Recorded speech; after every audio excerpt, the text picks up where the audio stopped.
It's a bold move on the part of Remedy Entertainment to actually make a decade-late sequel to a game that defined the studio, but whose ambitions it has arguably outgrown in the years since, particularly in its stunning architectural action game Control. Might a trip back to Alan Wake's spooky woods, so obviously haunted by the ghosts of Stephen King and David Lynch, not feel like a step back? Hardly. What Remedy created by bringing all its experience to bear on its most beloved creation is nothing short of a survival horror masterpiece, as well as a meta mystery about its own creation. Horror author Alan is joined by a co-protagonist, FBI agent Saga Anderson, who's investigating a case linked to Alan's disappearance over a decade earlier. Using this dual setup, impressively, you can fluidly switch between Alan's and Saga's stories essentially at your discretion. Remedy works outward from the original game's premise, twisting it into a methodical detective thriller one moment and a reality-bending cosmic horror the next. Alan Wake 2 announces the start of a new generation of blockbuster horror gaming. This strange, spooky puzzle adventure is being compared to the 2012 indie classic Fez, and honestly, there could be no higher praise than that. It's tough to describe without spoiling it, for this is a game in which the mystery of discovery is paramount and which disguises many important facets of its true nature until you're deep into it. It's one of those games that is best played with notebook to hand, and that could easily turn you into an obsessive conspiracy theorist if you get sucked in. For now, it's enough to know that you play as an egg blob thing living in a spectral forest, inhabited by exquisitely animated ghostly animals. The game unfolds like a Metroidvania, as you build out its 2D platforming map in non-linear fashion by collecting gear. But it's even more inscrutable and mysterious than that might suggest, and really operates like a giant puzzle written in a language you have to learn as you go. It's also gorgeous, drawn in translucent, glowing pixel art that's at once ephemeral and materially tactile. A 7-year labor of love by developer Billy Basso, it was well worth the wait. One of the most exciting gaming stories of 2024 has been the elevation of Team Asobi, makers of a series of charming tech demos, to the top flight of Sony's in-house developers with Astrobot. Expanding on the free packing game Astro's Playroom, intended as a demo for the capabilities of the DualSense controller, Astrobot is a dazzling, full-fledged tour-de-force platform game capable of standing toe-to-toe with some of Nintendo's greatest, and it's surely the best platformer Sony has ever released. Astrobot is many things at once. It's a stunning technical showcase, from the sheen of its ray-traced surfaces to the tippy-tap of the adorable Astro's footfalls rendered in the DualSense's haptics and speaker. It's a non-stop riot of invention that keeps throwing new ideas, gizmos, slapstick interactions, hilarious bosses, and torturous challenges at you. And with its hundreds of collectible bots dressed up as PlayStation game characters, it's a wholehearted, even moving celebration of PlayStation history in the brand's 30th anniversary year that takes particular care to honor the many wild creations of Japan Studio, the now sadly defunct in-house developer Team Asobi used to call home. It's poignant to reflect that the time of such creative PlayStation games as Ico, Loco Roco, and Parappa the Rapper is past, but it's joyful to realize that Astro and Team Asobi are here to keep that spirit alive into the future. Even after a very impressive 3-year early access period on PC, it's still a shock how big a critical and commercial hit Larian Studios' hardcore Dungeons & Dragons-based role-playing game turned out to be. It's also surprising how well the Belgian studio has adapted this very computer-centric genre to console. Baldurs Gate 3 feels perfectly at home on PS5. Perhaps thanks to the popularization of D&D via actual play series, the whole world seems primed and ready for a game like this, and Larian over-delivers in spectacular fashion. Baldur's Gate 3 is as close to tabletop role-playing as you can get in video games, delivering strong storytelling, indelible characters, incredible flexibility and player agency, and the requisite side order of messiness, happy chaos, and barely disguised horniness. All this and the PS5 version offers split-screen co-op too. It's simply one of the best role-playing games of all time. A certain vintage of PlayStation fan might find themselves nostalgic for the Final Fantasy XIII era when Square Enix's role-playing series had embraced lush modern visuals to go with its epic storylines, but still used old-school turn-based battle systems. Well, so are the ex-Ubisoft staff at Sandfall Interactive, so they set about making exactly that type of game, only with added Frenchness. The result is a bewitching and deeply rewarding RPG that won't waste your time, unlike some Final Fantasy games, arguably. It's also impressively handsome for a game made by a small to mid-sized team. Claire Obscure's simultaneously silly and sincere soul resides in its excellent combat system, endearing characters, imaginative art, and moving storyline. A true original. Making this list is quite the turnaround for a game that started out with an ignominious delisting from the PlayStation Store due to the poor performance of the PS4 version. But a Herculean effort from developer CD Projekt Red turned Cyberpunk 2077 into a definitive modern first-person shooter RPG. First, the native PS5 version radically improved with tech and visual upgrades. Then, 2023's Phantom Liberty expansion ushered in sweeping gameplay updates as well as a compelling new storyline. All this sealed what should have been the cast-iron appeal of the original game, a 1980s-inflected cyberpunk fantasia that mixes the best of Deus Ex and Grand Theft Auto, Blade Runner, and The Matrix. Cyberpunk 2077 is maybe not quite as cool as it thinks it is, but that can be part of its charm. And the makers of the Witcher games haven't lost their talent for deft characterization, engrossing side stories, and a kind of cynical romanticism. Plus, you get to be Keanu Reeves' best friend. Who could resist? Death Stranding Director's Cut is the definitive way to play one of the strangest games of the past few years. Where 2019's Death Stranding welcomed a dedicated audience and a good chunk of players that quickly bounced off, Director's Cut makes Hideo Kojima's independent debut more accessible without sacrificing its unique identity. Death Stranding Director's Cut still asks Sam Porter Bridges to walk across a condensed version of the United States, precariously stacking packages on his back. But this time, Sam has more tools in the initial leg of his cross-country journey. Instead of spending the first 15 hours walking around with a rope as your only weapon, you can quickly get a gun that stuns enemies with lightning. And instead of winging it in your first combat scenario with a new piece of gear, the re-release of Death Stranding offers a substantial firing range for you to test your loadout. But for all of its fancy new toys, Death Stranding is still a game about doing the grunt work necessary to connect with others. Its script can be metaphorically clumsy, but it never stumbles in expressing those metaphors through the gameplay itself.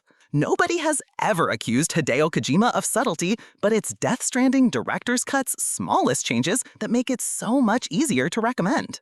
A grungy detective story about politics, alcoholism, and failure seems like fodder for a visual novel, walking simulator, or maybe horror game.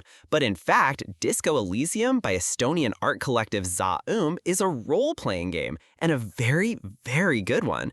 On this list, only Baldurs Gate 3 can compete with it in terms of the dizzying freedom it offers the player in how they make choices, define their character, and respond to situations. Although Disco Elysium was deeply influenced by tabletop RPGs, don't expect much turn-based combat. Do expect a deep and fascinating system for skills and leveling. In this game, ideas like feminism are stop buffs.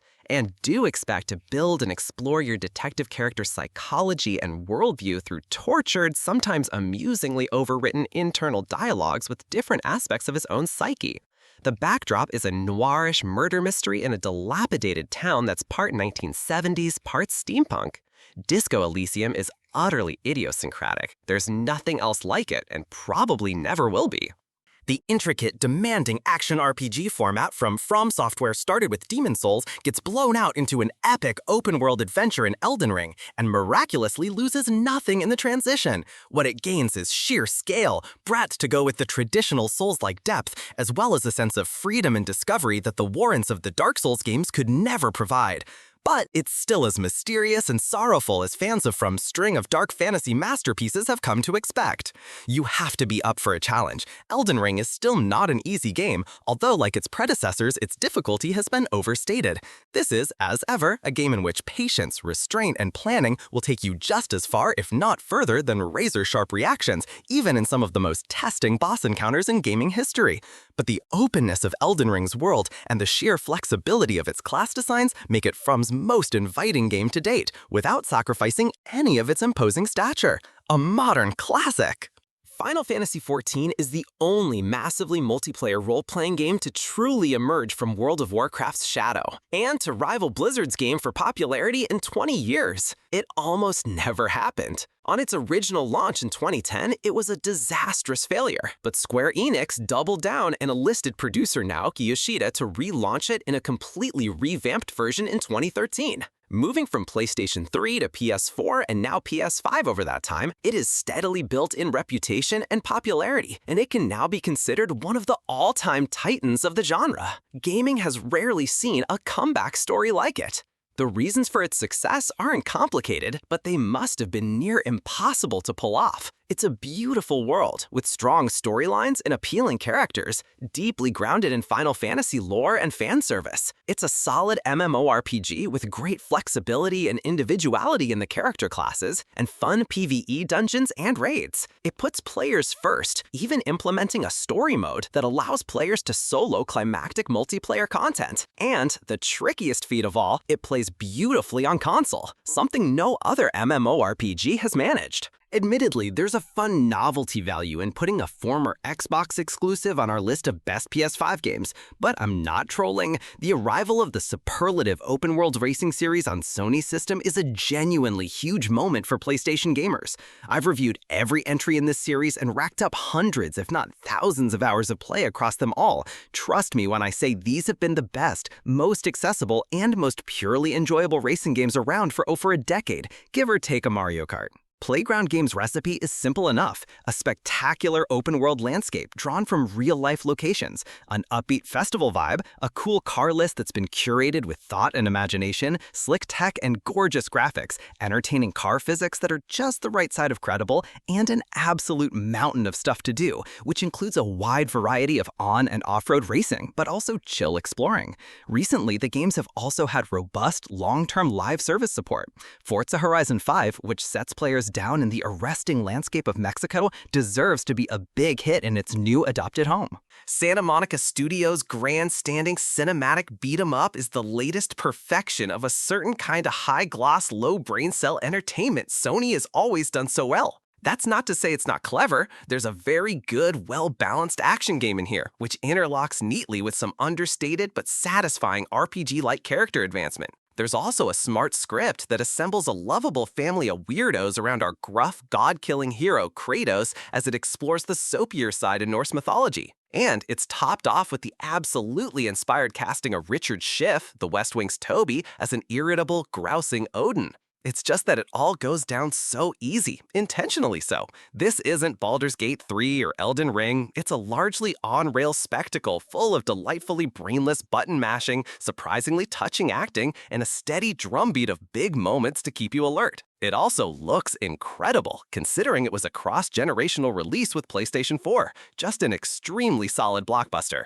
Somehow, over 25 years in, a PlayStation console just doesn't feel complete until it has its Gran Turismo game. That happened for PS5 in 2022 when it got GT7, which, despite some initial missteps around the grindiness of the economy and some overpriced microtransactions, is actually one of the most roundly satisfying, accessible, and just plain fun games in the series' history. Joyfully, instead of chasing trends, Polyphony Digital leans into Gran Turismo's unique and slightly stuffy character to make a game that's endearing in the way that it overflows with a nerdy love of cars and racing. The driving simulation is excellent and the photorealistic visuals are peerless, of course, but what reels you in is the charming single-player cafe mode that takes you on a guided tour of the game's thoughtfully selected garage, complete with sweetly enthusiastic talking heads. In a genre that often focuses on customization and box-ticking features, Gran Turismo 7 feels wonderfully authored and personal in all its myriad activities, from license tests to mission challenges or the Scape's photo mode. It also has, in GT Sport, a superb online racing suite that's both accessible and fair. Gran Turismo is still the thinking person's racing series. If you only get one indie game for your PS5, make it Supergiant Games' definitive dungeon crawl set in the world of Greek myth. Hades swept every Game of the Year award in 2020, a rare feat for a small independent production, before it had even landed on PlayStation and Xbox platforms. It's not hard to understand why. It's a game of immense depth, but also huge charm, that's as sophisticated in its funny, gossipy storytelling as it is in its razor-sharp combat and roguelike-inspired structure. Hades casts the player as Zagreus, the rebellious son of Hades, lord of the underworld, who's making repeated attempts to escape his father's realm. Every run takes you a little further through a randomized labyrinth of deadly rooms, using random boons and weapons bestowed upon Zagreus by the indulgent gods of Olympus. Hades is never the same, but you're always mastering it and discovering more about its sharply written gallery of gods. Also, the mythical setting, where death is a trifle and immortality is a bore, is a perfect fit for the Groundhog Day action of a roguelike. Simply put, a masterpiece. What if Starship Troopers was a cooperative third-person shooter instead of a satirical sci-fi movie? It would be awesome, that's what. Arrowhead Game Studios' sleeper hit is a very simple formula, and that's why it works so well. Most of its best ideas were already worked out in its 2015 predecessor. What this sequel does is to transplant those ideas from a top-down isometric blaster into a full-fledged, fully 3D bug-battling warzone. The response from players to this instantly appealing concept was so immediate that Arrowhead servers were completely overwhelmed at launch. Once the dust has settled, what's revealed is just a perfect, no-frills online game for enjoying with a squad of pals. Tactical, lethal, surprising, often tense or funny, and garnished with some juicily unsubtle satire. There's even a massively multiplayer element whereby the whole player base works together to unlock new challenges. This is what live service games should be like. Here's an unlikely bit of brand synergy that works great for all involved. Sony is trying hard to turn the Horizon open-world adventure games about a post-apocalyptic tribal future in which Hunter Alloy battles robot dinosaurs into a mega franchise. It's all a bit self-serious, but a cameo level in Astrobot and now LEGO Horizon Adventures are revealing a bright, kid-friendly, humorous side to it. Meanwhile, the LEGO games have long been stuck in a creative rut of disparate and copy-and-paste design at original Studio Traveler's Tales. A fresh perspective was needed, and Guerrilla Games, together with Studio Gobo, has successfully revived the jokey, knockabout, co-op forward formula without needing to change it significantly. LEGO Horizon Adventures will help you see both Horizon and LEGO games in a new light, and it's a fantastic couch co-op game to play with younger family and friends, a rarity on PS5. The Yakuza games, now known by the translation of their original Japanese title, Like a Dragon, are an acquired taste, but a taste that has now been acquired by millions. There's perhaps never been a better time to get involved. Infinite Wealth is the most ambitious, surreal, emotional, hilarious, and just plain huge game in the series yet, once it gets going. You'll need to get through hours of backstory and exposition first, filling you in on the events of at least 7 games in this soapy series. Once you do, though, an astonishing playground opens up for Ichiban, Kiryu, and friends in Hawaii, the series' first detour from Japan, with deep, silly turn-based combat, hours of drama, and dozens of diversions and mini-games, including surprisingly full-fledged knockoffs of Pokemon, Animal Crossing, and Crazy Taxi, an endearingly barmy hymn to excess that keeps on giving. The improbable rise of Atlus continues. The once very niche Japanese developer and publisher, known for its hardcore Shin Megami Tensei role-playing games, saw SMT's spin-off series Persona gradually ascend to become widely played and beloved with the release of Persona 5 in 2017. It might seem risky to move away from the series at the height of its popularity, but the gamble has paid off. Metaphor ReFantasio is a triumphant application of everything that makes Persona great to a riveting new fantasy world. That means crisp, fast-paced, and brilliantly designed turn-based combat, although there's now the option to soften up enemies with a few real-time blows first, complex relationship affinities between the characters to work on, and a calendar-based structure that applies a gentle sense of urgency to the story. What's new is the grandiosity of the world-building in Metaphor's unusual, anime-flavored fantasy world, where forces vie for control in a power vacuum after the king's death, and frightening hybrid monsters, eerily called humans, terrorize the land. This is the kind of RPG epic you might have sunk hundreds of hours into on PlayStation 2, brought thrillingly up to date. Over 2 decades, Capcom's action RPG series has evolved from an online co-op gaming curio into a handheld sensation in its native Japan, and now a genuinely global AAA sensation. It's an unlikely story, or maybe not. Monster Hunter has always been its own highly specialized subgenre, but that subgenre couldn't be easier to see the appeal of. Go forth and hunt dinosaur-like monsters, then turn them into trousers and food. Wilds is the slickest and most spectacular monster hunter yet. It boils this irresistible premise down to its essence, gives it a major next-gen glow-up, then carefully folds back in everything the series has become known for, from online multiplayer to the cat-like Palico companions. If you always wanted to try this series, it couldn't be a better time to start. Ratchet & Clank Rift Apart is that next-gen title that awes you the entire way through. It looks stunning, the controller plays a big role in the gameplay, and the amount of bolts and particles on screen at any given time can be jaw-dropping. But as expensive as Rift Apart looks, it's also just a great Ratchet & Clank game. Rift Apart takes classic Ratchet & Clank ideas and modernizes them. The series' famous wacky weapons have unique alternate fire modes activated by how hard you pull down the trigger. And the typical collectathon aspects get a refresh thanks to the exciting Rift system and a detailed map. But the latest Ratchet also tells a story that changes its world forever, adding Rivet and Kid as another powerful duo in its ever-expanding cast of characters. If you've spent years playing Ratchet games, Rift Apart likely won't surprise you outside of its visuals. But if you've missed the series or haven't played them in years, Rift Apart is a great reminder of why the Lombax and his robot pal have stuck around for 19 years. Capcom's 2005 classic Resident Evil 4 is pretty much unimpeachable. It's one of the all-time great horror games with perfect pacing that breaks up full-bore action with creeping dread, controls and camera that induce tension whilst keeping the game fluid and instinctive to play, and a classically Resident Evil tone that's pitched somewhere between dead serious and mildly camp. There's also no arguing with its 2023 remake, which lavishly overhauls the gory, gritty visuals whilst updating the game just enough to feel contemporary and slick, but not so much that it loses its essential character. Back in 2005, this game was a high-stakes reinvention for the Resident Evil series. Now, it's the standard by which these games are judged, and still a hard-charging joy to play. Returnal was the first PS5 game outside of the free Astro's Playroom that really took advantage of what the new DualSense controller could do. To test the limits of the controller's feedback, Housemarque took its refined arcade shooter craft and planted it in a third-person roguelite. The result is a game that demands precision that your fancy new controller helps afford with its haptic triggers and immersive rumble. Returnal's controller feedback is, outside of some stunning visuals, its most iconic feature. And because of some of the game's downfalls, like its uneven repetition and imbalanced parasite system, it's perhaps doomed to be remembered mainly as a great showcase game for the PlayStation 5. But Returnal is still a game every PlayStation 5 owner should pick up and play, if only to feel every bit of that $500 rumble in your fingers. The word for Spider-Man 2 is confidence. This is an astonishingly slick, enjoyable, and just very together superhero adventure that even has the ambition to take some big storytelling risks as it puts its own spin on Spider-Man lore. It pays off in perhaps the most accessible and glossily entertaining PS5 game to date.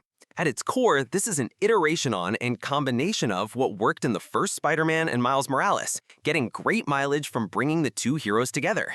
You have the same pureless web-swinging traversal system and fluid combat, combined with a more bustling city and a much more upbeat and socially conscious and less cop-centric attitude. As it's a PS5 exclusive this time, there are impressive new tech flourishes too, like the lightning-quick fast travel and the ray-traced reflections on all those glass skyscrapers.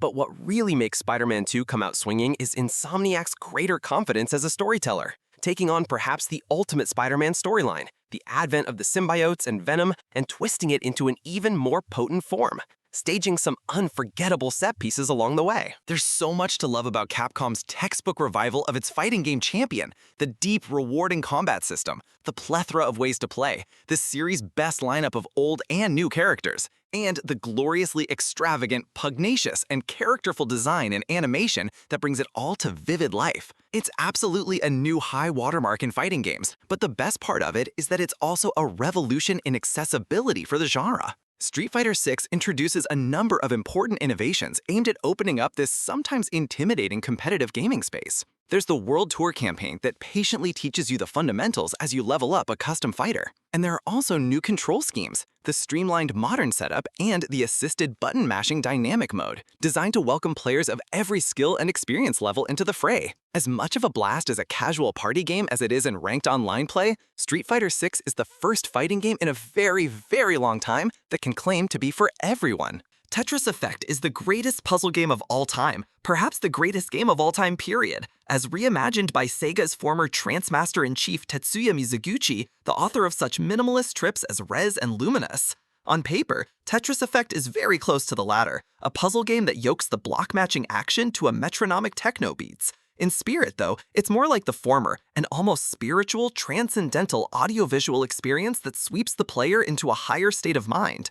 It's daring to make such a dazzling, enveloping experience out of such a visually simple game. But then again, if Mizuguchi's aim is to induce a flow state in the player, he could scarcely choose a better vehicle than Tetris.